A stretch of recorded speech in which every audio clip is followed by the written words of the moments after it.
Lideramos el camino de la opinión pública y buscamos que la cultura del debate alcance consensos y soluciones a los problemas de nuestro país.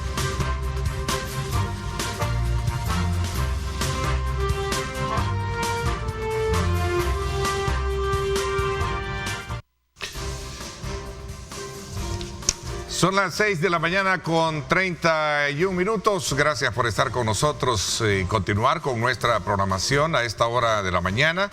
Como siempre, agradecemos a Dios Todopoderoso por darnos ese privilegio de poder ingresar hasta la intimidad de sus hogares y llevarles, como siempre, los diferentes puntos de vista con relación a los temas que están vigentes en nuestro país.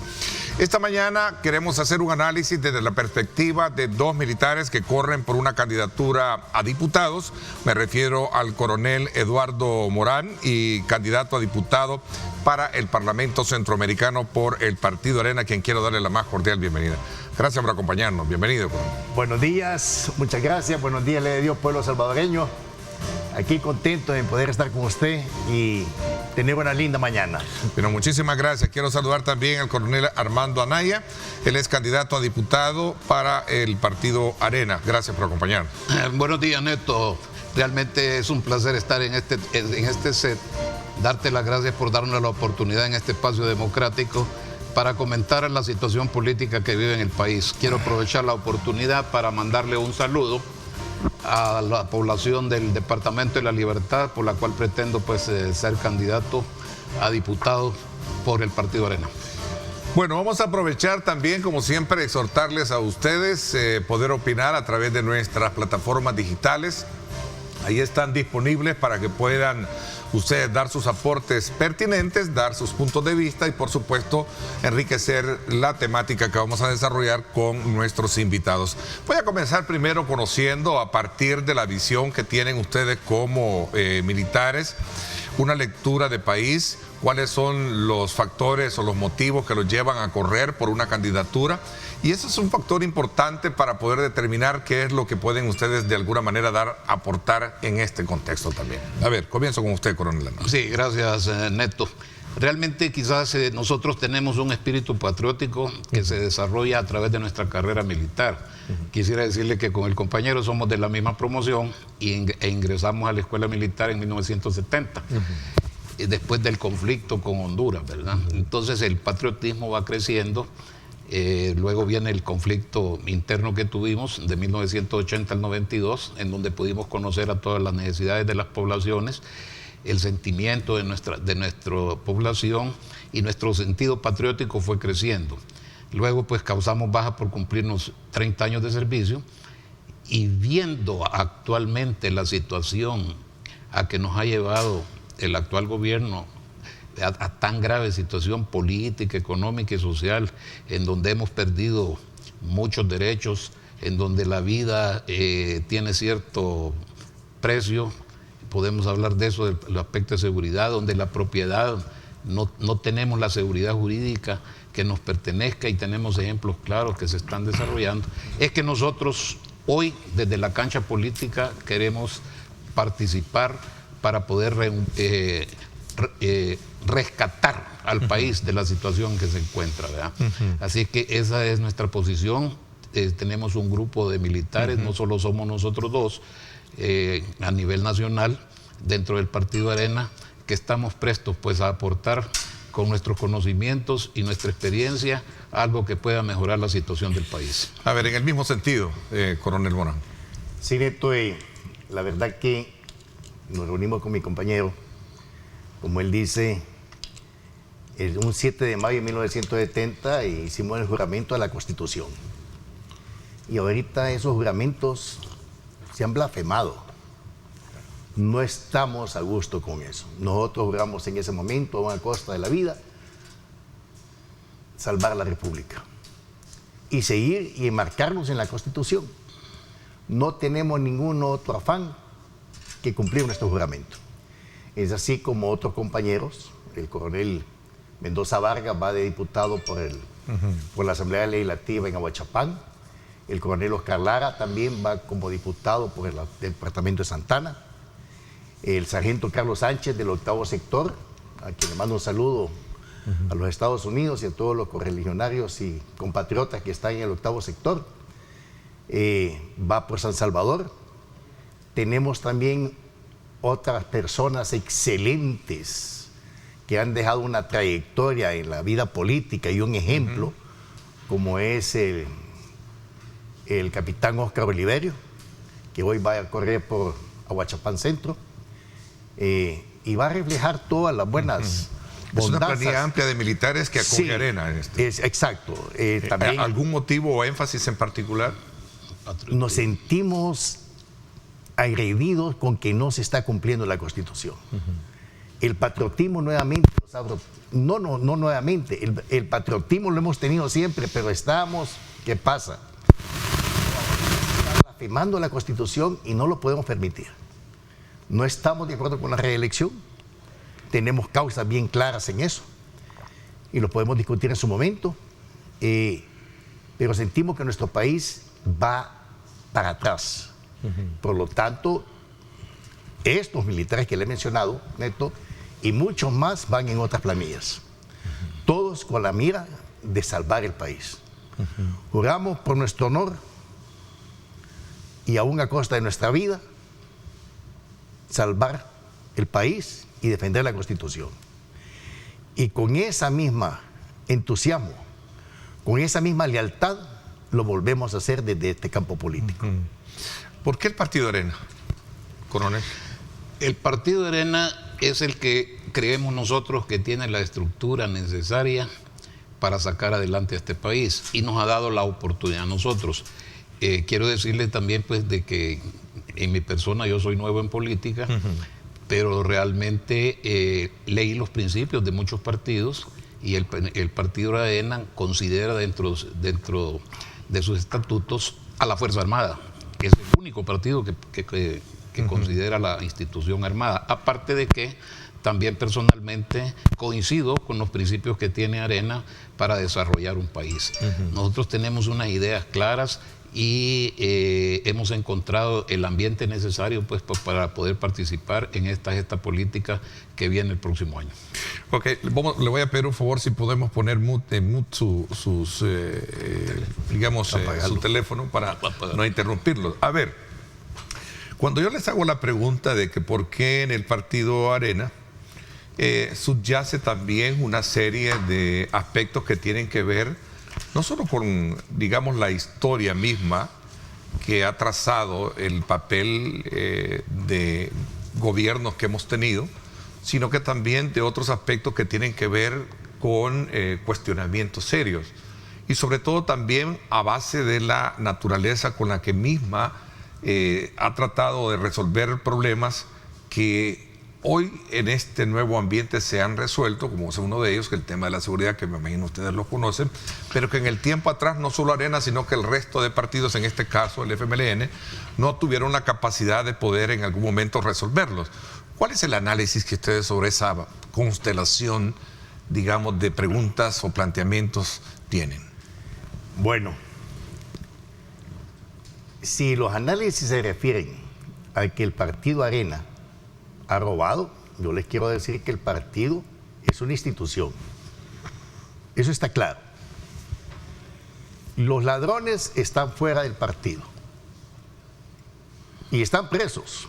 Y entre más rápido se vayan, mejor, porque ya no los tenemos. Podrá ser que alguno esté oculto ahí todavía, como quinta columna. Pero ahí está Tony Saca.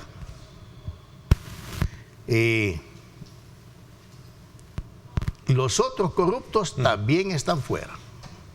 Cuando se mencionó, inclusive en la lista Engel, al diputado Carlos Reyes, el partido lo expulsó inmediatamente. Se sacó. No se anduvo con medias tintas. Y esa es la tónica que hemos tenido. Ahora, a mi compañero Anaya, a los compañeros de armas que... Y a mi persona, como les decimos, mis manos están limpias. Yo no me he robado ni un centavo. A mí vean cuando ustedes elijan sus diputados al individuo por el que van a votar. Nosotros le estamos dando la opción. Nosotros somos claros. Por eso es que, Neto, no nos avergüenza presentarnos ante la gente y decir, somos honestos. Nos enorgullece decirlo. Coronel, en el mismo sentido, cuando ustedes o su compañero de mesa, el coronel Morán, dice, pues están presos, Arena es una institución, están de acuerdo en todos los procesos de investigación, cuestionamientos, incluyendo al presidente honorario, que creo que todavía lo es el señor Cristiani.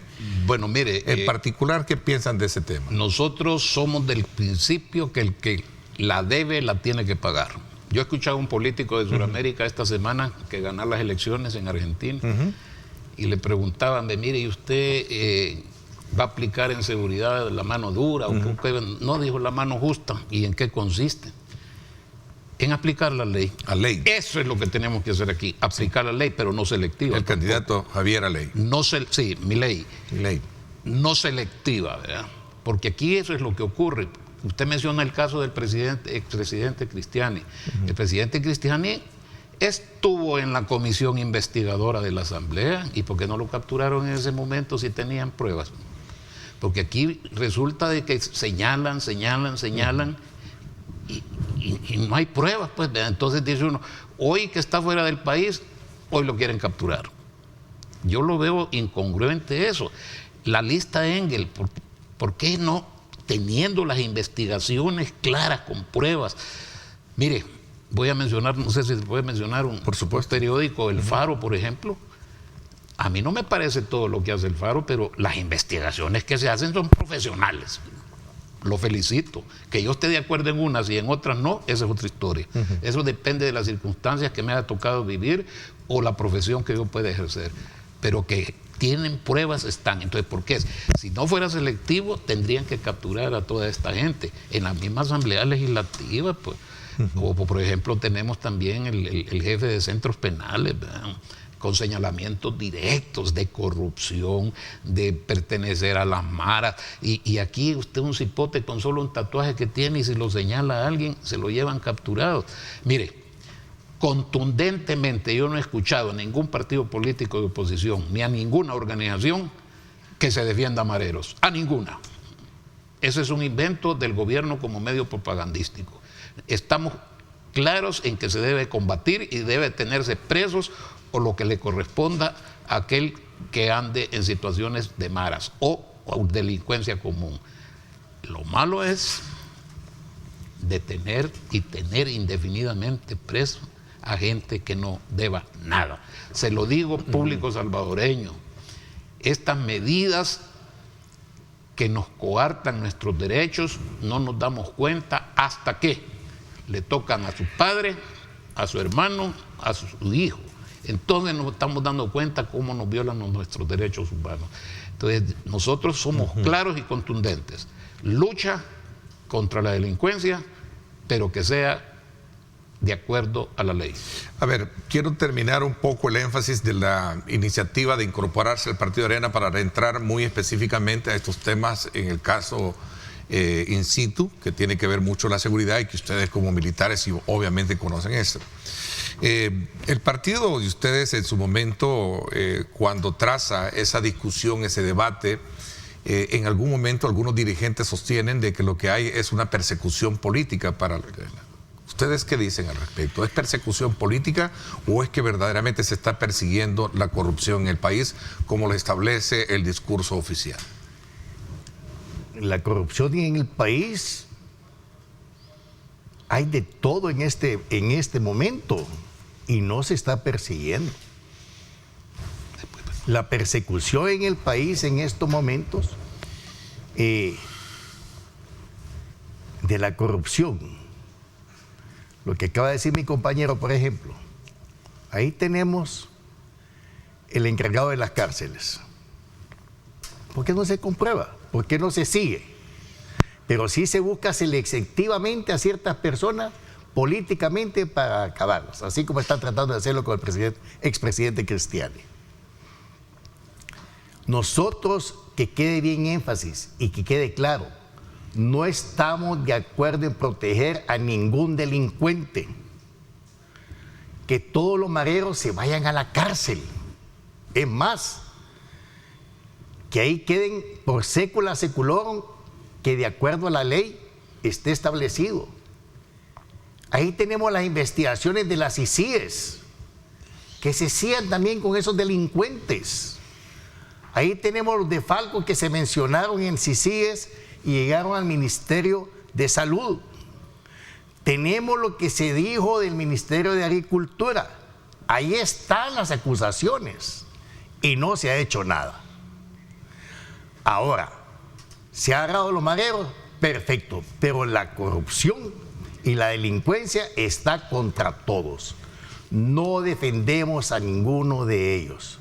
La Corte Suprema de Justicia ha liberado y le ha dado salida sin extradición a los de las maras. La Corte Suprema de Justicia ha ocultado eso. Sabemos que cuando fue la muerte de la gente y cuando metió el problema de excepción, ¿qué sucedió? De Zacatecoluca fueron a sacar a un delincuente y lo han sacado el gobierno, lo que dijo el muchacho, y lo mandaron ¿a dónde? A Guatemala. Entonces, ¿qué sucede? Es pareja. Para nosotros tiene que ser pareja el ataque. ¿No ven un equilibrio en el énfasis de atacar directamente la corrupción con el actual gobierno? No. Veo enmarcado ahorita y con direcciones a ciertas personas tratando de ocultar los grandes problemas y las grandes nubes que quieren levantar de los problemas reales que tenemos. Tenemos problemas complicadísimos en el país. ¿Por qué no lo hacen? El caso que está sucediendo con el diputado que han mencionado en la Asamblea Legislativa de drogas. ¿Qué pasa? ¿Qué sucede? ¿Qué pasa con el furgón que pasó por Acajutla con la droga? ¿Qué sucede? ¿A dónde han llegado las investigaciones? Y aparece una droga allá en España. ¿Qué ha pasado? Nos han investigado las muertes. ¿Quiénes fueron los hechores de las muertes de cuando el problema del problema de la ley de excepción? No nos han aclarado nada. Esos son los grandes problemas que tenemos. Y no estamos defendiendo a ningún pandillero, a ningún criminal. Métanos a la cárcel.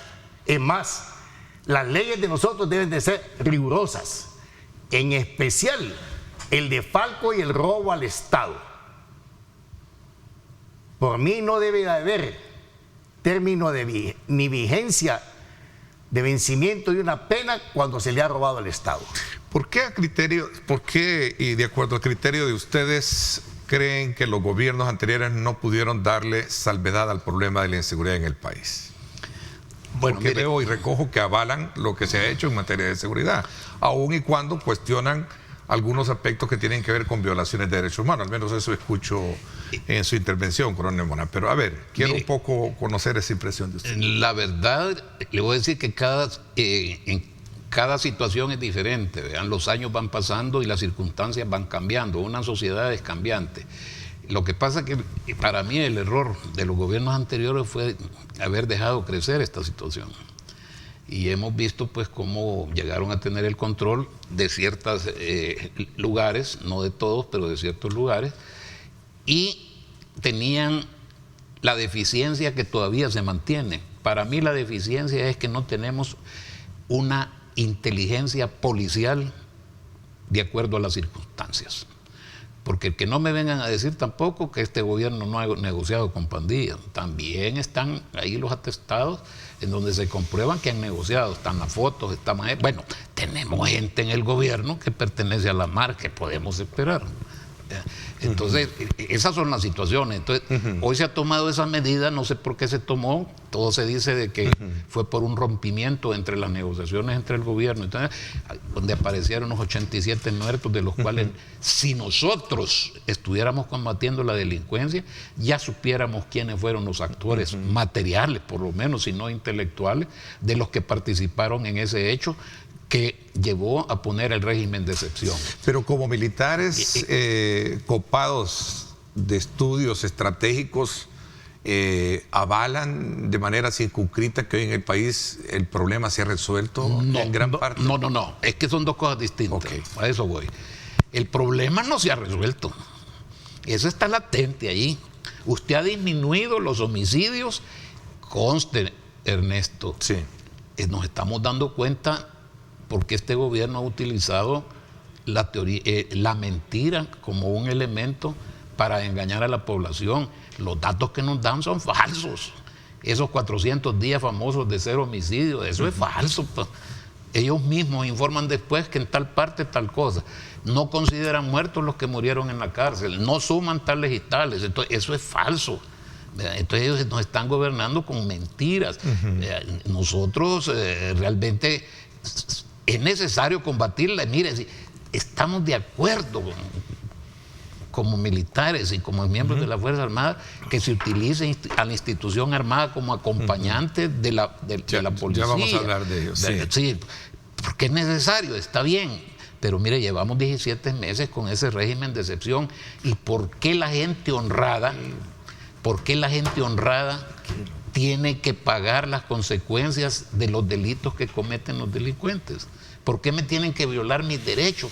A ver, por todos los argumentos que me plantean ustedes, me da la impresión que de resultar, en el caso muy específico, de resultar electo como diputado en la Asamblea Legislativa, ¿apoyaría o no apoyaría la, digamos, prórrogas que se dan en el tema del régimen de excepción? Personalmente no la apoyaría. Y le digo por qué. Y no está diciendo el gobierno que ya resolvió el problema. Pues. Si ya lo resolvió, ¿qué necesidad tenemos de tener el régimen de excepción? Pues. Mire, hemos pasado de tenerle temor a las pandillas a tenerle temor a la Fuerza Armada y a la Policía Nacional, lo que no puede ser.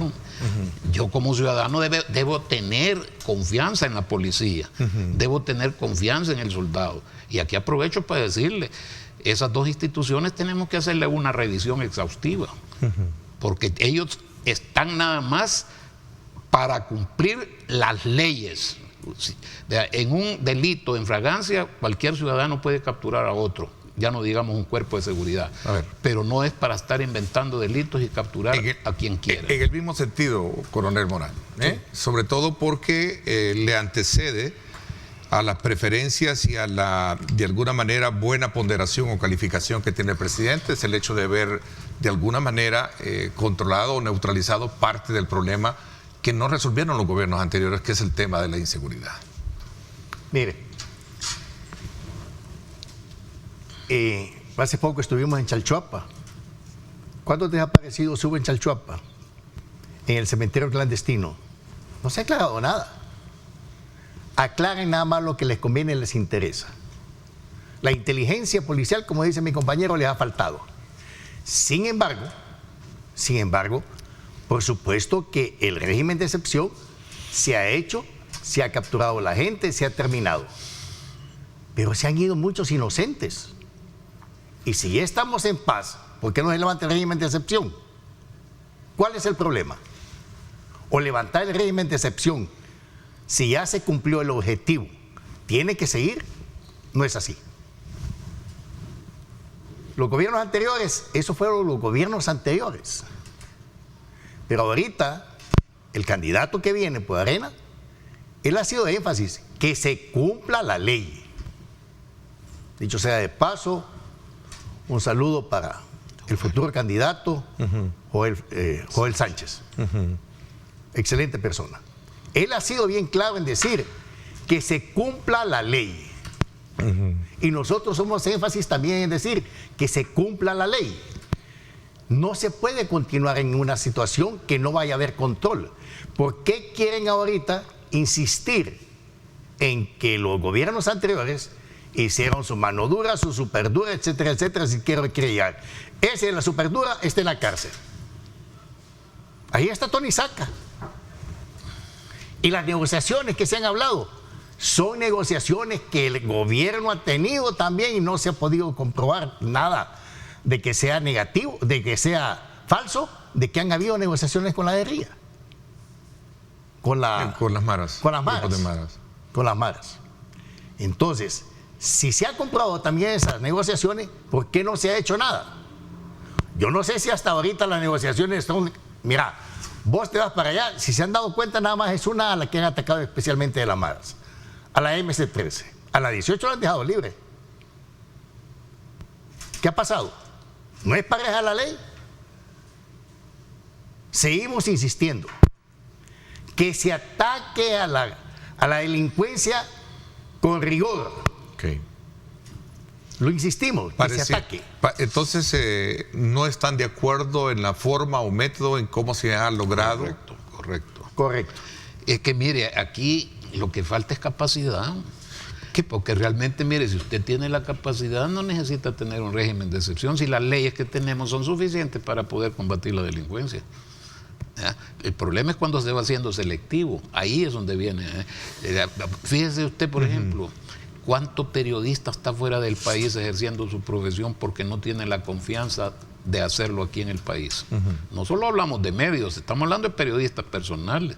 Pero ¿cuánta gente? Es de preguntarse también cuántos periodistas, y lo voy a decir por alusión, cuántos periodistas estamos acá y estamos ejerciendo. Perfecto, tienen valor. Yo no, eso está bien. Es de admirar. Pero es que ahí vamos, volvemos a lo selectivo. Entonces, no voy a mencionar nombres, pero tenemos gente en México, en Costa Rica, en España, que se han ido y desde allá están ejerciendo la profesión porque aquí no tienen la confianza, saben que los pueden ir a capturar. Y así, empresarios. Persecución política, la pregunta anterior que hizo usted. ¿Sí? Claro que hay. ¿Ustedes la han tenido? No, personalmente yo no lo puedo decir. Hasta este momento no. Pero tengo el ejemplo del ex precandidato de Arena, Javier Sibán, que tiene que irse. El presidente Cristiani, que tanto lo acusan, también está fuera. Y así podemos hablar de clase media, clase baja, que se han ido porque no tienen la seguridad que el gobierno les debe de garantizar. Es que mire, yo creo que confundimos las cosas. Aquí pareciera que el objetivo del gobierno es hacer quedar bien a una persona, no de satisfacer las necesidades de la población, que es para lo cual los hemos elegido. Ahí viene la cosa. Ok, ¿cuál es la valoración, coroneles, que tienen ustedes con relación al rol y al papel que está jugando la Fuerza Armada hoy en día en las tareas de seguridad? Voy a hacer una pausa para ampliarnos un poco en el tema y luego regresamos para que vayamos bajo ese énfasis también conociendo la opinión de ustedes frente a este rol de la Fuerza Armada en tareas de seguridad. Bueno, gracias por estar con nosotros. Regresamos.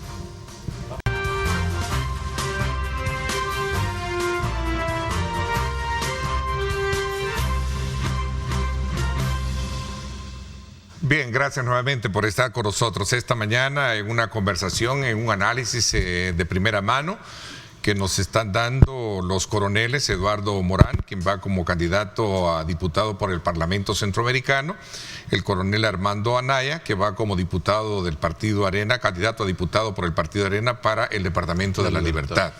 Y con ellos hemos hecho, obviamente, una antesala de cuál es la visión que tiene, que conlleva precisamente a correr por su candidatura, haciendo un examen, un balance del estado actual del país en varios aspectos, especialmente en el énfasis de seguridad y sobre todo también del quehacer de la evaluación de las políticas públicas que se han implementado últimamente. Un énfasis en el cual nos quedamos anteriormente es precisamente qué opinión tienen ustedes con respecto al rol que está jugando la Fuerza Armada en estas tareas de seguridad. Un rol que a criterio de algunos sectores ha sido positivo, pero para otros también ha sido cuestionable desde el punto de vista del ejercicio de las tareas de seguridad, que no es competencia de la institución castrense, sino más bien tareas de seguridad nacional. Pero bueno, son ustedes los invitados que nos merecen escuchar la opinión de ustedes. La verdad que excepcionalmente la Fuerza Armada puede ser utilizada en aspectos y medidas de seguridad. Porque no se quiere volver nuevamente a militarizar la Policía Nacional Civil. Y eso quedó escrito también en los acuerdos de paz. Sin embargo, hoy tenemos de que van 100 oficiales de la Fuerza Armada a la PNC a recibir instrucciones. Y esto van a ir a quitar comisionados, subcomisionados, y no creo que les va a gustar a los de la policía. No les va a gustar. No es función de estos elementos oficiales que vayan a la PNC. Es más, no pueden ser directores de la PNC los miembros que han estado de alta o en la Fuerza Armada como militares profesionales. Y ya se dio el caso cuando estuvo Munguía Payés o el otro Marino que estuvo director también, fueron sustituidos por la Corte. Se dijo de que no podía ser. El director actual ha sido militar. Teniente. Y el pasó no debería de ser director. Pero ya la Policía Nacional tendrá sus énfasis que hacer.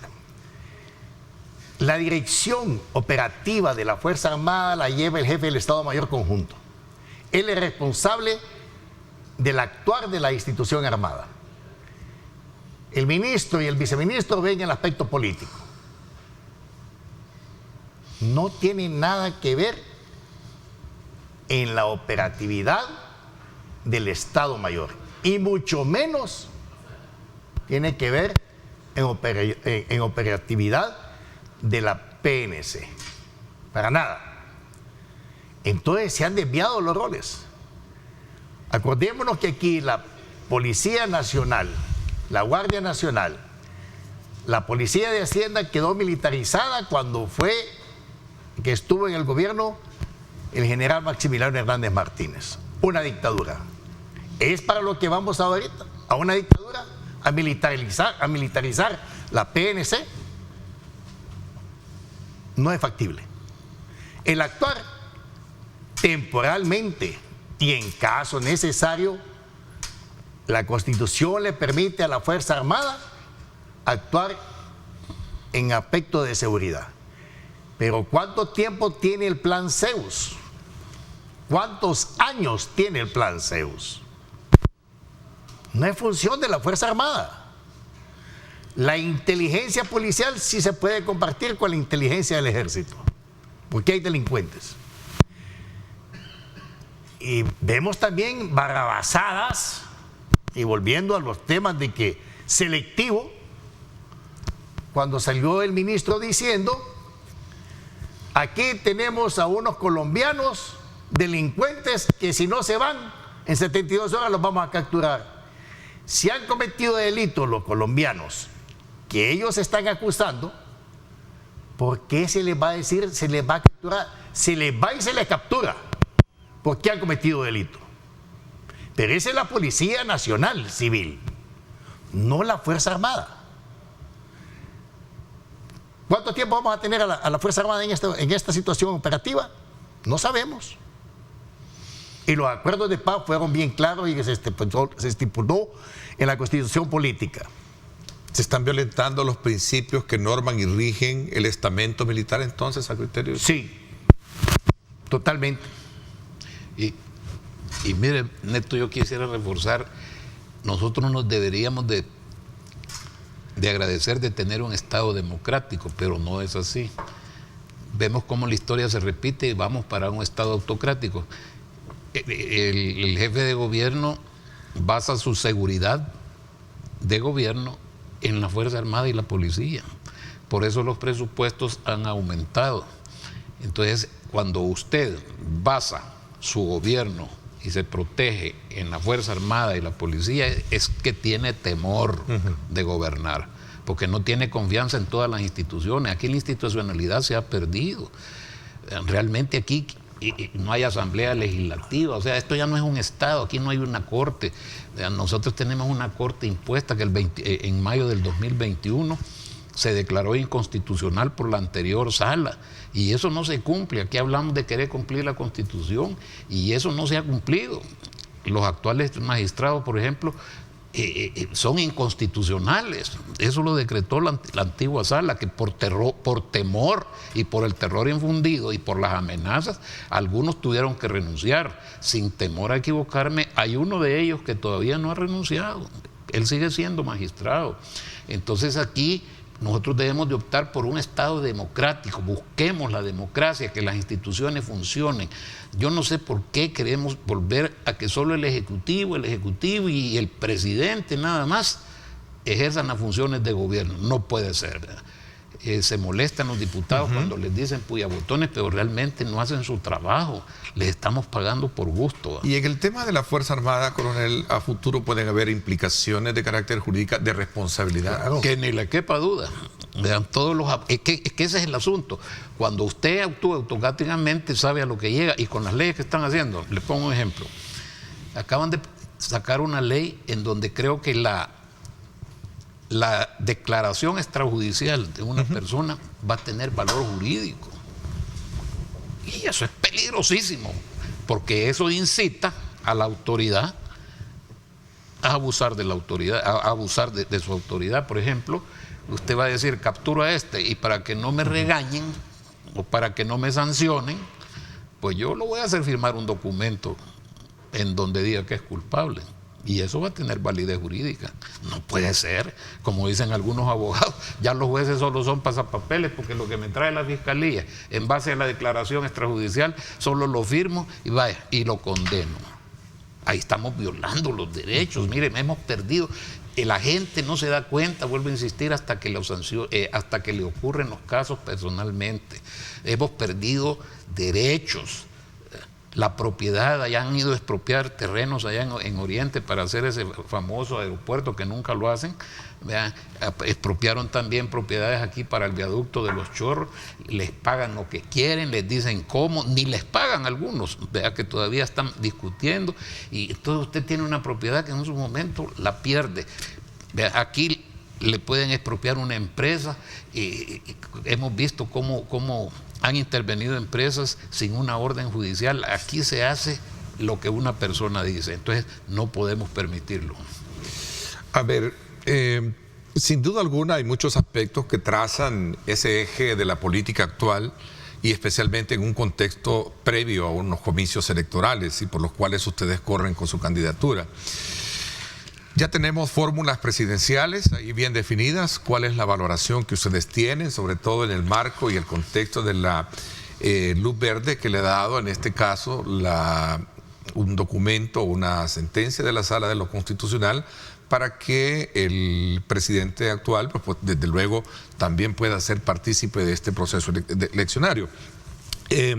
Cuando ustedes examinan el tema de la campaña electoral, estamos viendo precisamente ya la definición de estas fórmulas presidenciales. ¿Cuál es la valoración que tiene? La primera valoración que tengo respecto a la candidatura de la reelección está bien claro en la Constitución Política, los distintos artículos que establecen que no puede ir. Aquí, como decimos, el vicepresidente, que en una entrevista con otro personaje le dijo que él era topado. Y el topado dijo en ese momento que la reelección no funcionaba. Hoy ha encontrado artículos ocultos. Ahí tenemos también de que el mismo señor candidato, el mismo presidente actual, él ha dicho que no existe la reelección y no puede reelegirse. Y esta corte sale ahorita con artículos que es como ya lo dijo mi compañero, es una corte espuria, ya que la corte, antes de que le fueran a dar el golpe y lo fueran a sacar de la Corte Suprema, habían dicho que estaban atentando contra la República y era inconstitucional. Y hoy han sido claros que es inconstitucional totalmente la reelección de él. Yo creo que todo se resume en las palabras que ha dicho el doctor Enrique Anaya, que dice: el solo hecho de que el inquilino de casa presidencial quiera llevar una reelección es inconstitucional, ilegal e inmoral. En eso se resume todo. Okay. A ver, coronel, corriendo en el tiempo también para conocer la opinión de ustedes, en este debate uno de los grandes desafíos que se plantea es el reto económico, ¿no? Claro. ¿Cuál es la visión que ustedes como militares que van corriendo por una candidatura a diputado, a la diputación, piensan sobre el tema económico actual, ¿no? Mire, nosotros tenemos una plataforma legislativa en el campo político, económico, en el social y en defensa, ¿verdad? Y yo voy a plantear un tema por el corto tiempo que tenemos. Aquí debemos de combatir la corrupción, decía el presidente de la República, y ahí estoy de acuerdo yo con él, fíjese, de que cuando nadie roba, dice, el dinero alcanza. El problema es que hoy no alcanza. Ayer veíamos, por ejemplo, aprobar otros 500 millones de dólares para el gobierno de la República, dentro de los cuales, para gastos corrientes, y dentro de los cuales van 11.1 millones para pagos de salario en casa presidencial. No le alcanza para pagar, ya no tiene los recursos. Entonces usted ¿y qué pasará? ¿Por qué no está alcanzando esto? Entonces, ¿cuál puede ser una de las soluciones? Mire, nosotros tenemos una plataforma en la que establecemos que yo creo que ya es tiempo que controlemos a los políticos. Y me va a decir, ¿y usted va para políticos? Sí, yo voy para la Asamblea Legislativa, pero me refiero más que todo al órgano ejecutivo en el aspecto de la obra pública, porque ahí está la clave de todo. Hay ejemplos claros como el viaducto de los Chorros, como el Chaparral y todo eso, que nos han enjaranado al país como no se tiene idea, y nunca vamos a salir de esas deudas. Yo siento que es responsabilidad que ya le quitemos la obra pública al gobierno y se la pasemos a la empresa privada. Están los ejemplos de Chile, los cuales el gobierno puede estudiar, y eso evita y eso ayuda a que combatamos la corrupción de la cual estamos sufriendo, señores. Son millonadas de millonadas. Nosotros hemos puesto a los gobernantes actuales, y si nosotros llegamos, nos pondrían a nosotros para satisfacer las necesidades del pueblo, no para enriquecernos personalmente. Y vea usted, aquí, cada vez que hay plenaria en la Asamblea Legislativa, usted ve transferencia de fondos del presupuesto, que ya no es una ley, esa es una burla, pasándole dinero a Casa Presidencial, al organismo de inteligencia del Estado y a los órganos de propaganda que tienen enquistados ahí. Y yo, ¿por qué como ciudadano con mi impuesto tengo que estar pagando la propaganda de un funcionario de gobierno, si el gobierno no tiene por qué hacerse propaganda? Son millones y millones y millones. Alguien decía por ahí que el gobierno está gastando 3 millones de dólares al día en propaganda, tanto nacional como internacional, ¿verdad? A ver, ya corriendo en el tiempo porque se nos agotó, y en una última pregunta, ¿cómo ustedes examinan el árbitro en este papel al que se someten como candidatos a diputados? Tribunal Supremo Electoral. Sí. Si el señor Orellana fuera claro, iría al artículo 235, donde dice que tiene que cumplir la Constitución. Y lo otro es también de que ya hay una Corte Suprema de Justicia que dijo de que la actual Corte no es funcional. Pero ese artículo lo podría desarrollar completamente aquí a Naya de Paz. Ok. Les agradezco mucho, el tiempo se nos fue. Quiero agradecerles el que nos hayan acompañado. Vamos a estar muy a la expectativa, como siempre, acá en Megavisión, corriendo en esa ruta para conocer los diferentes actores que van a estar, desde luego, presentes en este proceso electoral. Gracias por haberme acompañado. Gracias, y, por supuesto, será más adelante que podamos seguir conociendo aspectos que tienen que ver de esta campaña electoral. Nos vamos a la pausa y regresamos con el presidente de CEPA, Federico Anliker, con quien vamos a hablar acerca ya del funcionamiento del ferry y otros aspectos elementales que tiene la autónoma. Así es que acompáñenos.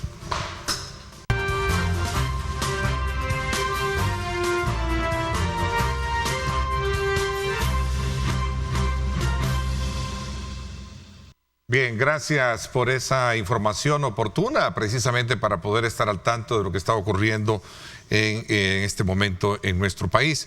Vamos a inmediatamente darle la más cordial bienvenida para esta segunda parte al presidente de CEPA, al licenciado Federico Anliker, con quien vamos a hablar precisamente de varios temas importantes. Y el más reciente es que en sesión plenaria se aprobó la nueva ley orgánica de CEPA y vamos a conocer un poco las características de ella y, por supuesto, la implementación del FER. Bienvenido, gracias por acompañarnos, Federico. Gracias, Neto, gracias por siempre tu cordial invitación y un saludo al pueblo salvadoreño. Sin duda alguna, esta ley tiene por objetivo actualizar y modernizar las funciones que tiene la autónoma, ¿no? Pero hay aspectos medulares que sería importante, quizás a manera de introductoria, poder conocer parte de lo que se aprobó anoche en la Asamblea Legislativa. Bueno, de hecho sí, ayer en la sesión ordinaria 118 con 66 votos a favor fue aprobada la nueva ley orgánica de CEPA. La nueva ley viene a reemplazar una ley obsoleta que teníamos nosotros de casi 58 años, imagínate. Tuvo muy pocas reformas, aproximadamente 4 en esos 58 años, de los cuales no eran directamente relacionadas a la operatividad de la institución, sino que eran reformas hechas ad hoc para intereses de aquella época, para grupos económicos. Ahora tenemos una ley que realmente va a dinamizar, va a realmente abrir las puertas a nuevos inversionistas también para que en el área aeroportuaria y portuaria puedan invertir. Viene también a adaptarse a los nuevos tiempos para, obviamente, los proyectos y la visión estratégica del presidente Nayib Bukele con los proyectos estratégicos que tenemos nosotros, y así consecutivamente viene a darle un aire fresco a la institución, porque ya prácticamente, pues, como en otras instituciones también eran leyes de otros tiempos, creadas, por ejemplo, la de CEPA en los años 60. Obviamente los tiempos han cambiado, las necesidades son otras hoy por hoy. Así que bueno, nos sentimos muy contentos por el apoyo también que la nueva Asamblea Legislativa ayer, pues como te repito, con 66 votos fue aprobada esta nueva ley. A ver, hablas de agilización de aspectos que sin duda alguna van a darle esa dinámica de modernización a la autónoma. En ese mismo contexto hubo reacciones de todo, ¿no? Y especialmente de la oposición en su momento sostener de que lo que se estaría de alguna manera también es limitando los controles para compras dentro de la institución. ¿Qué piensas al respecto? Yo estuve ayer y prácticamente, pues, el único que habló de la oposición, bueno, fueron realmente dos, pero el único que habló de la oposición, pues, es un ignorante prácticamente, pues, porque habla en base a la ignorancia. A mí esta risa me da y pobrecito, pues, porque no piensa en los tiempos modernos cómo el mundo está prácticamente funcionando, y fue, pues, el diputado del FMLN. Pero de ahí todas las reacciones fueron positivas. Ahora bien, contestando tu pregunta, el tema de las compras y los controles, la Corte de Cuentas siempre va a estar a disposición y fiscalizando, pues, cualquier tipo de compras o cualquier tipo de acto que tengamos. De hecho, te cuento, hoy a las 10 de la mañana tenemos una reunión con la Corte de Cuentas, ¿verdad? Información que ellos van a llegar a pedir por temas de ellos, de sus controles internos que tienen. Nosotros con todo gusto los vamos a recibir, vamos a dar un montón de información que van a pedir en estos días. Es más, les vamos a ofrecer un espacio dentro de nuestras oficinas, pero la Corte de Cuentas en ningún momento va a dejar de estar siendo un contralor.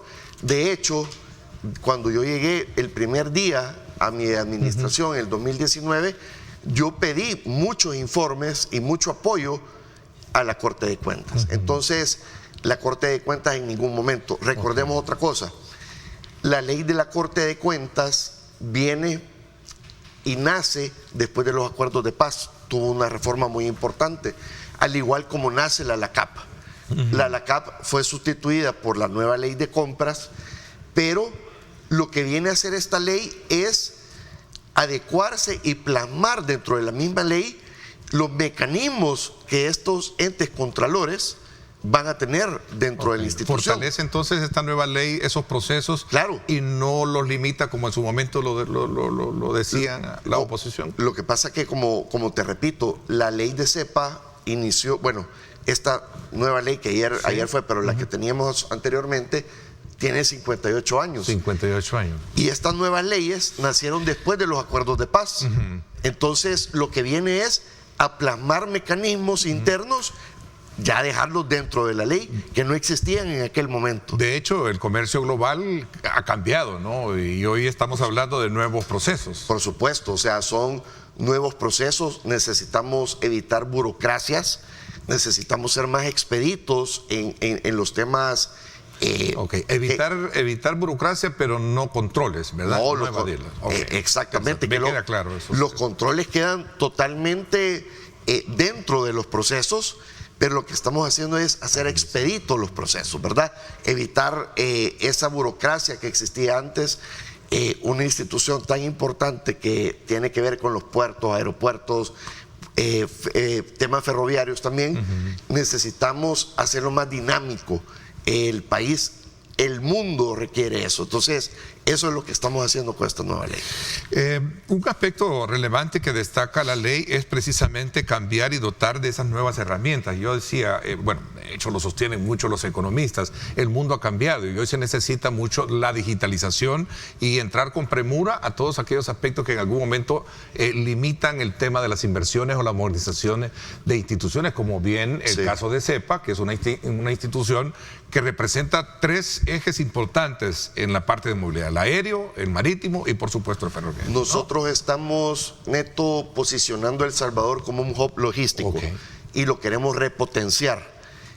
Por eso también está esta nueva ley. Le estamos abriendo las puertas también a inversionistas que tienen el conocimiento, que tienen el financiamiento para potenciar y repotenciar otro tipo de industria dentro del mismo giro aeroportuario, portuario y ferroviario. Entonces, obviamente, te pongo un ejemplo, el Puerto de la Unión. El Puerto de la Unión lo acabamos de rehabilitar este pasado 10 de agosto. Me quitaste la pregunta pero sí, interesante. Pero va de la mano. Vamos. Sí, va concatenado con eso, ¿no? Entonces, nosotros queremos, perdón que estoy un poco ronco, pero he estado hablando todos estos días, bastante. A ver, no te ahí hay cafecito, agüita de las perlitas para poder... Gracias. Gracias a Sheraton, presidente, tienes café también. Gracias, muchas gracias. Un buen café. Queremos nosotros inversionistas, concesionarios, que puedan invertir, por ejemplo, en grúas post-Panamax, que son inversiones millonarias. Queremos alguien que traiga inversión, que traiga carga a este puerto, pero los procesos eran demasiado burocráticos. Llámese tema de concesiones, a socios públicos privados, sociedades de economía mixta, etc.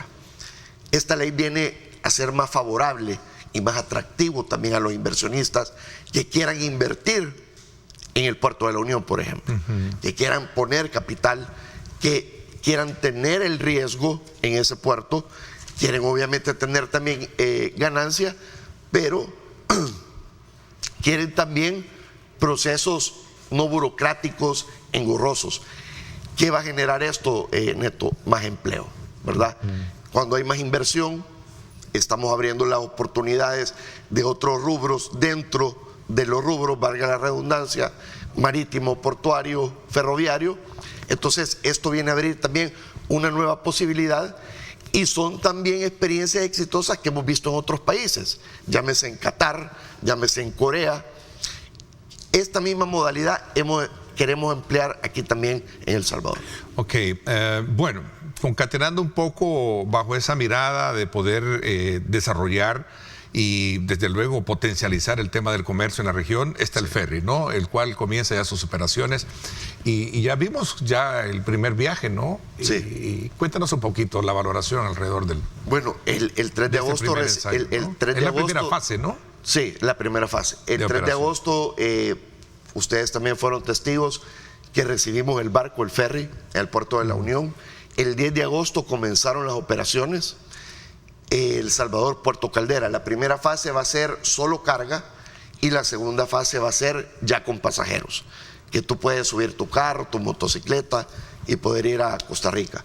Ahora, las bondades que tiene este ferry es enorme. Es un proyecto que tiene más de 30 años que lo han querido echar a andar y no pudieron. Nosotros lo hemos puesto a andar en 2 vías. primero el ferry y hemos puesto a andar el Puerto de la Unión. El Puerto de la Unión, 15 años abandonado, nadie hizo nada por el puerto, hoy nosotros lo hemos activado. Es más, hemos tenido esta semana una operación también de un buque que trajo 2.500 toneladas métricas de fertilizantes al Puerto de la Unión. Entonces, la verdad, las bondades son muchas, tiempos, ahorros en términos tangibles, intangibles, llámese el tema de la seguridad también en la carretera. Mira lo que está pasando ahora en Honduras, hay un caos en las carreteras, pueden ocupar el ferry. Estamos habilitando una vía marítima que de 5, 6, 7 días que se tarda el transporte terrestre, pasando 8 procesos aduanales, que pasan ahora 2, son 5 fronteras que se están ahorrando al utilizar el ferry, pues ahora se está pasando a 17 a 18 horas. Entonces prácticamente las bondades son muchas. Ok, ha sido calificado como histórico entonces este 10 de agosto fue, ¿verdad? Sí, 10 de agosto pusimos en marcha el ferry y habilitamos el Puerto de la Unión. A ver, y esta conexión Puerto de la Unión y Puerto Caldera están adaptados ya para recibirlo. Hubo ciertas cosas en este primer ensayo, obviamente, que se han hecho los ajustes pertinentes, sobre todo porque depende en gran parte, entendería yo, que en aguas de Costa Rica, mucho de las mareas, el tema de el atraco, así, ¿verdad? Bueno, cuando llegaron a Costa Rica, pues era primera vez que llegaban, después de que atendimos aquí el buque y hicimos un evento. Era una prueba, ¿verdad? Primera vez que llegaba. Atracar no es solamente porque decir llego, sino que voy a depender de mucho de las mareas. Las mareas del lado, tanto de El Salvador como de Costa Rica, pero bueno, recordemos que es una modalidad nueva que se está utilizando. Va a ir madurando con el tiempo, definitivamente. Tengo entendido, porque hay una naviera que se llama Consorcio Marítimo Centroamericano, que son los que se encargan de la parte comercial, obviamente con el privado, que es Blue Wave, una empresa panameña. Qué bueno que nos comentes un poquito cómo está la organización ahí.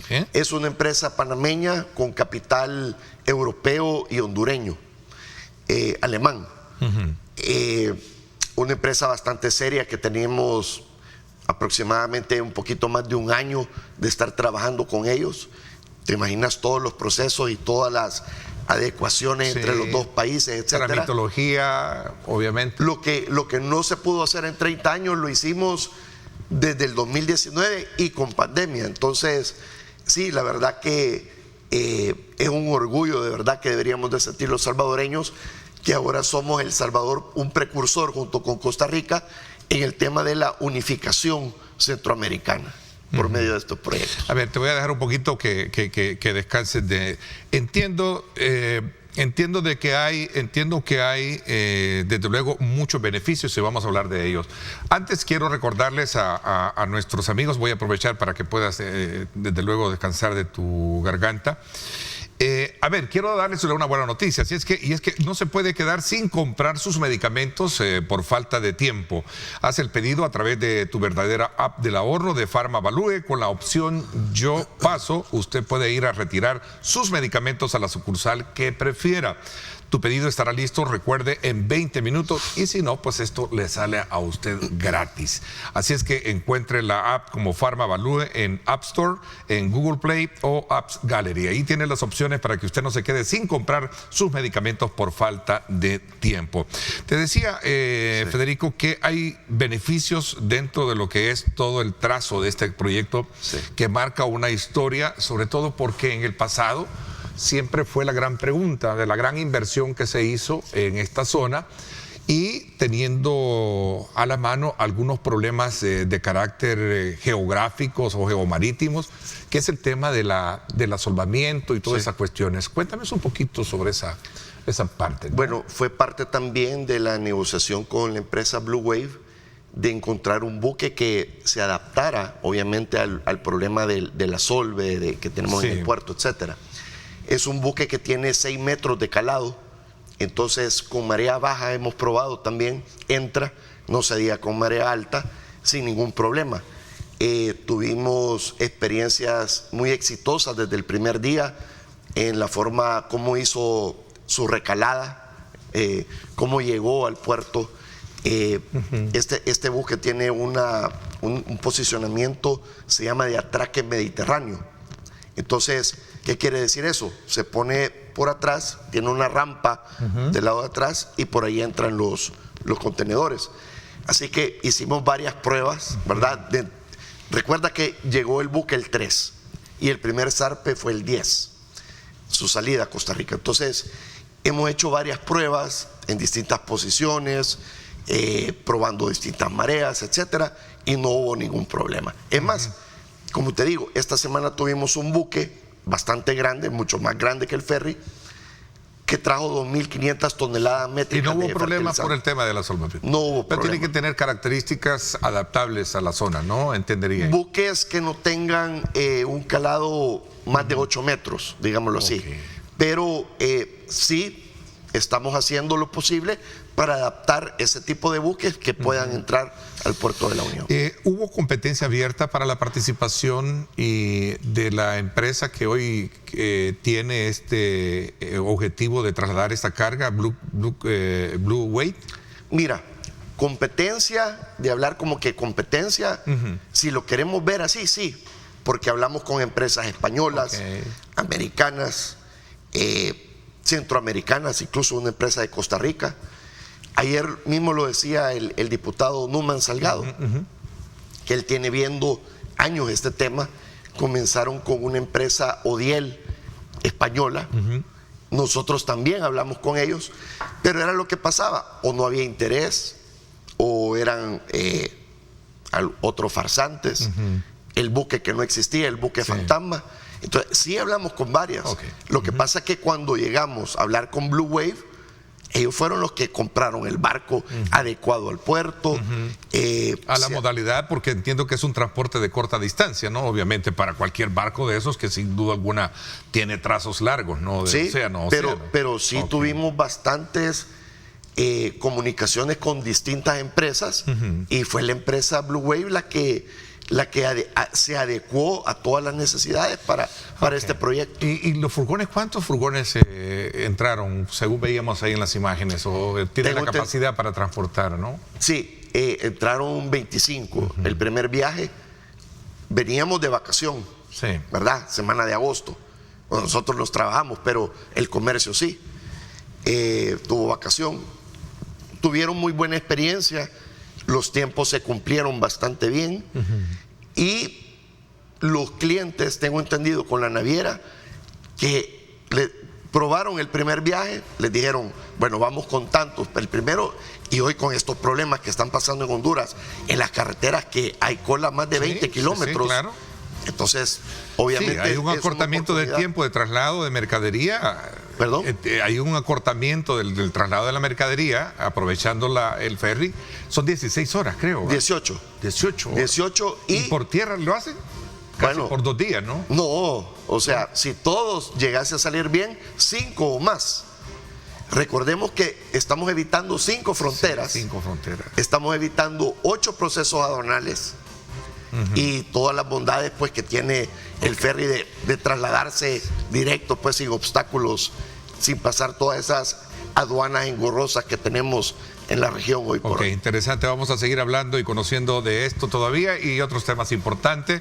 Voy a hacer una pausa comercial, 7:40. Gracias por estar con nosotros.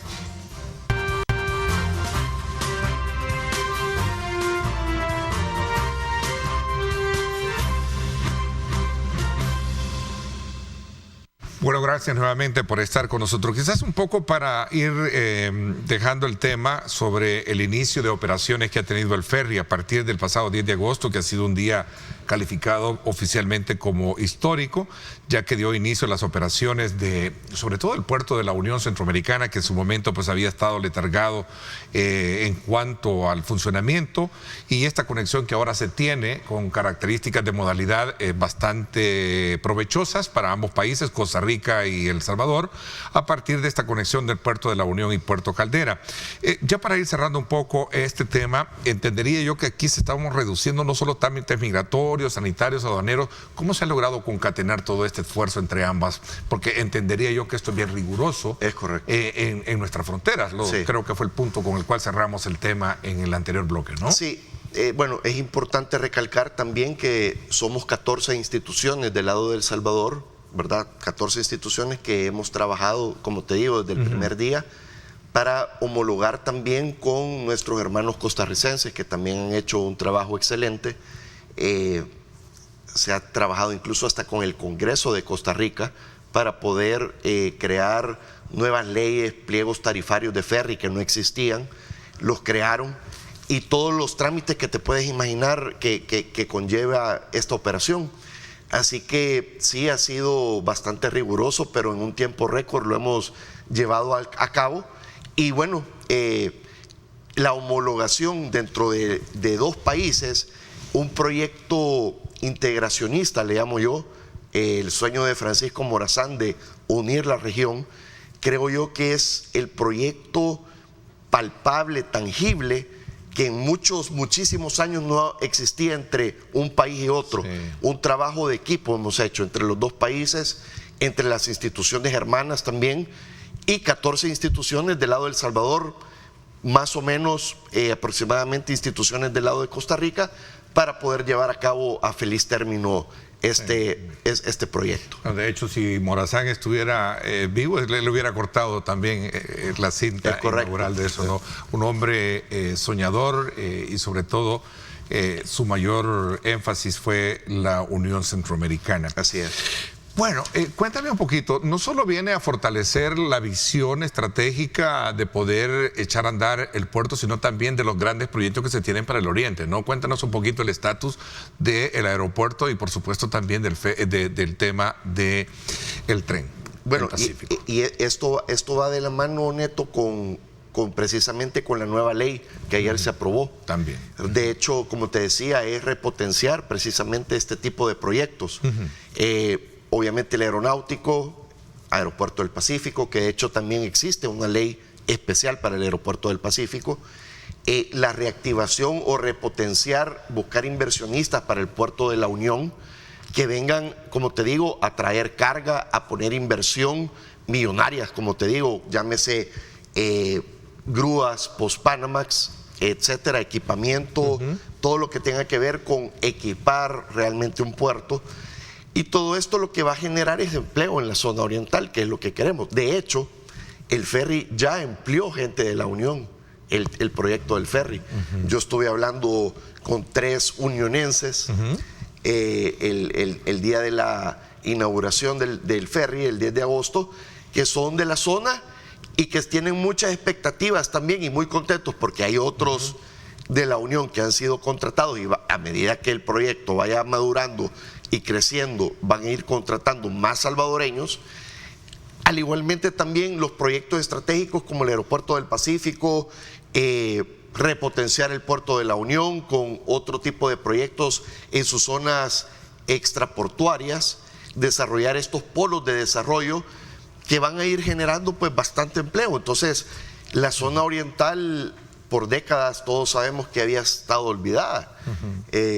Ayer también lo decían en la asamblea, es que El Salvador antes era como hasta donde llegaba el puente del río Lempa. Parecía ser que era otro país el que entraba. Y no hubo inversión por décadas en la zona oriental. Entonces, estamos reactivando eso.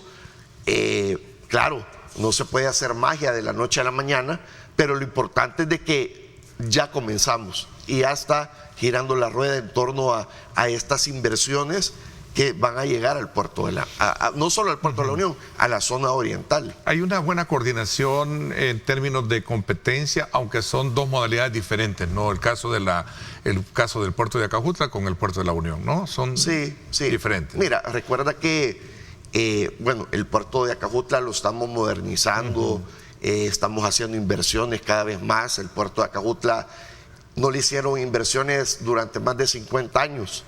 Dentro de poco vamos a inaugurar el nuevo patio de contenedores que va a permitir manejar más de 100,000 contenedores al año hemos hecho inversiones en grúas, en equipamiento, etcétera.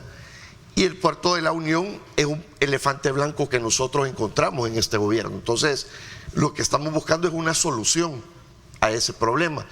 Y recordemos que El Salvador es privilegiado, pues, geográficamente, como nos ubicamos. Entonces, le estamos buscando una salida al puerto de la Unión. A ver, me recuerdo que en su momento, hablando de las dos modalidades diferentes y particularmente regresando al oriente del país, decían los exportadores que sí, pareciera ser que es una parte medular importante el hecho de contar con un ferry, sí, porque esto va a reducir los tiempos y todo. El costo para el transporte también lo va a reducir. Obviamente que esto va a mejorar, digamos, las condiciones, por un lado, para quien exporta, pero también para, en su momento también los transportistas pueden ver lo positivo y no negativo esto, ¿no? A ver, bueno, ¿cuál es? los transportistas, yo lo decía el día de la inauguración, son parte de este proyecto y se deben de sentir parte de este proyecto, porque esta es una modalidad de carga enganchada. ¿Qué quiere decir? Llega el contenedor con el camión se sube, hace el recorrido, que dicho sea de paso, tuviste las imágenes, estoy seguro. Es una bonita experiencia, es como ir en un crucero. Y esto viene a dignificar también al transportista, porque imagínate las vicisitudes que pasan en las aduanas, en las fronteras, haciendo colas en aduanas de más de 12, 15 kilómetros, sin tener un baño sanitario, sin tener comodidades, el cansancio. Llegan totalmente descansados con el ferry, teniendo una experiencia en áreas comunes muy bonitas, muy adecuadas. Hay habitaciones también donde también se puede habilitar para llevar pasajeros, pero los transportistas pueden utilizar las habitaciones, llevan su baño, llevan su ducha. Entonces, de donde lo quiera ver, términos de tiempos, costos, dignificación del conductor, cualquier empresa pues lo ve de una forma positiva.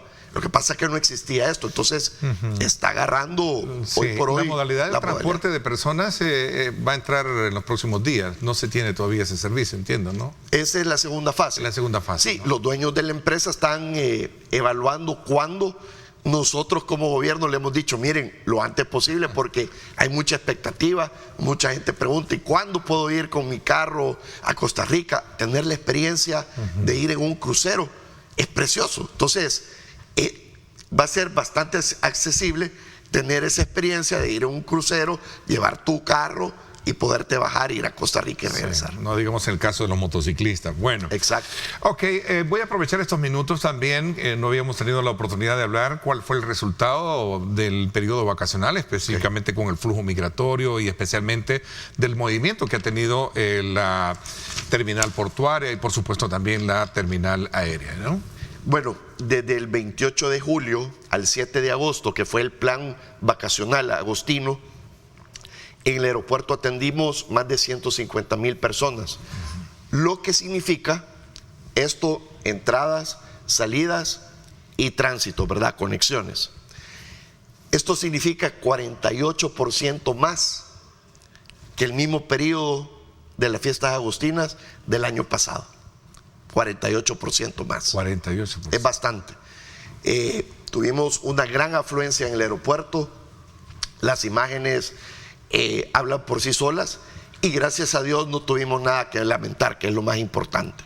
Entonces, tuvimos muy buenos resultados en el aeropuerto, bastante afluencia, mucho turismo, vino mucho turismo y sobre todo, como te digo, un 48% es algo significativo con lo que tuvimos que manejar en el aeropuerto, con casi 10 instituciones también que convergen en distintas operaciones, pero gracias a Dios salió todo bien, Neto. A ver, de alguna manera este manejo que se dio, estamos hablando casi 150,000 pasajeros. Sí, correcto. Que se manejaron. ¿Rinden todo lo que se ha proyectado en cuanto a acoplar las instalaciones para poder eso o tenemos mayor capacidad para hacerlo? Tenemos mayor capacidad, sí. No obstante, uno cuando habla de capacidad habla en un lapso de un año. Lo que pasa es que las temporadas se dispara todo, ¿no? que tradicionalmente han sido los picos, hoy se están disparando un 48% más.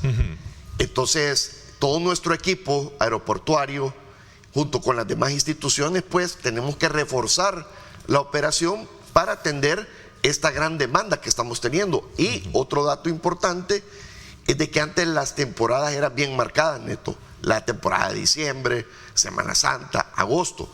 Hoy estamos teniendo una tendencia siempre a la alza.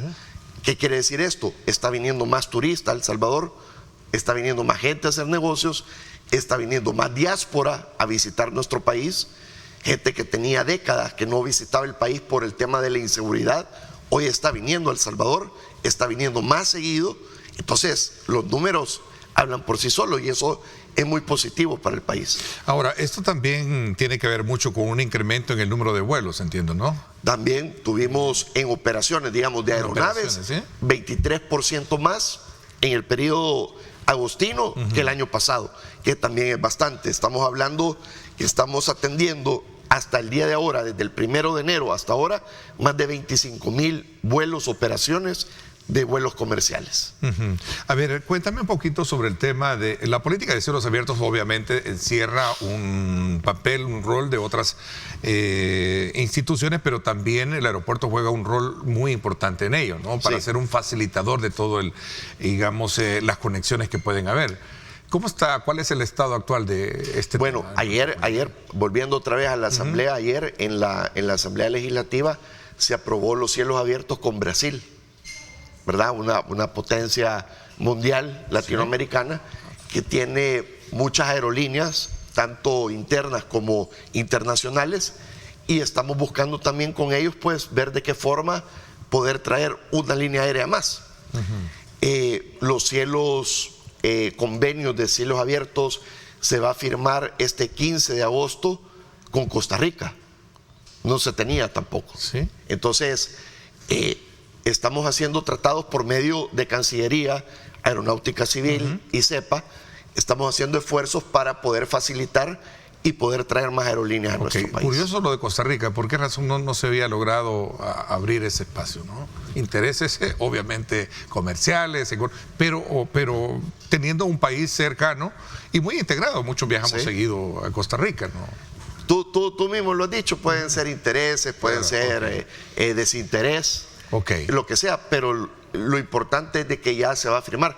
Yo el año pasado fui a Costa Rica, a la Autoridad de Aviación Civil, fuimos con la viceministra Adriana Mira también, fuimos con la ministra Ayem de Economía, que fuimos a ver un tema del ferry y aprovechamos de ver esto en la Autoridad de Aviación Civil y bueno, ya finalmente pues en esta semana se va a firmar ya el convenio de cielos abiertos con Costa Rica. Qué bueno, qué bueno. Solo me resta hablar un poco del tema de carga. Hemos hablado el tema de rutas, de vuelos, el tema de personas atendidas. Hablemos un poco del tema de carga también. Entonces ha sido, digamos, un punto importante también que resaltarlo en este periodo.